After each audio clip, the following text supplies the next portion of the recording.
Hello and welcome to Megawatt, the Tech Week in View. I'm Katie Scott and I'm going to give you a rundown of this week's hottest news stories, which have included smartphone launches a go-go. So make sure you stay tuned.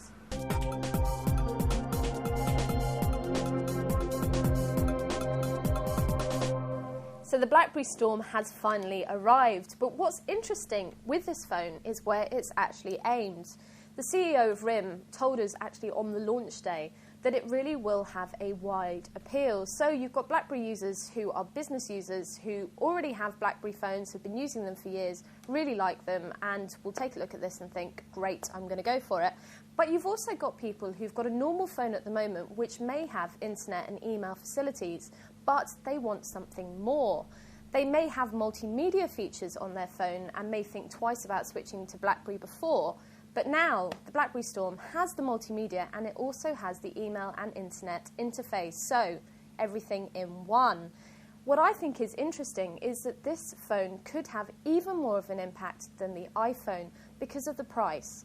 RIM obviously couldn't confirm, nor could Vodafone, how much you'll actually be paying, but we've heard it will be about £35 a month, so not a whopping great tariff.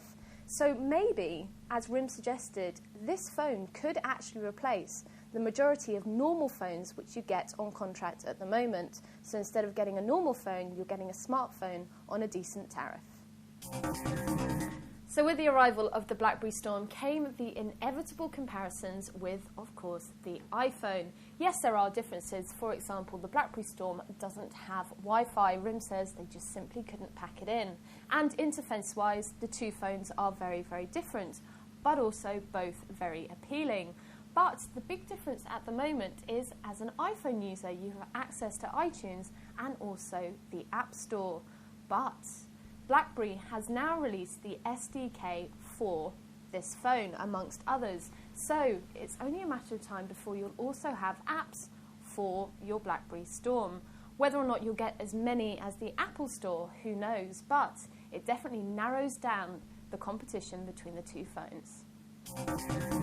Sticking with smartphones, about a week ago, Steve Ballmer, CEO of Microsoft, turned around and said Microsoft will never make its own phone. But there have been rumours for ages and ages about a Zune phone, and this has now taken an interesting twist because Ballmer has actually admitted that Microsoft might put the Zune technology, the Zune software, into smartphones which currently run Windows Mobile. So what you'll get is a smartphone running Windows Mobile, but also with the multimedia capabilities of the Zune.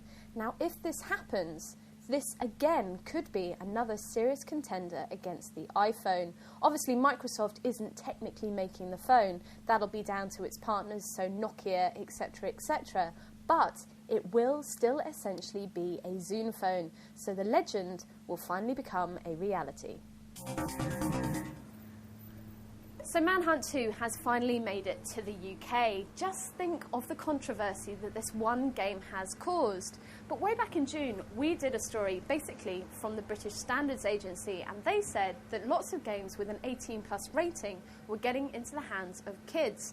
So surely it's not a problem that this game has violent scenes. It's been given an 18 rating.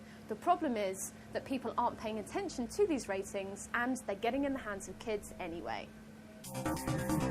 That was Megawatt, the Tech Week in View. Make sure you join us next week for another rundown of the hottest stories from the world of gadgets and technology. And in the meantime, have a lovely weekend. Thanks for watching.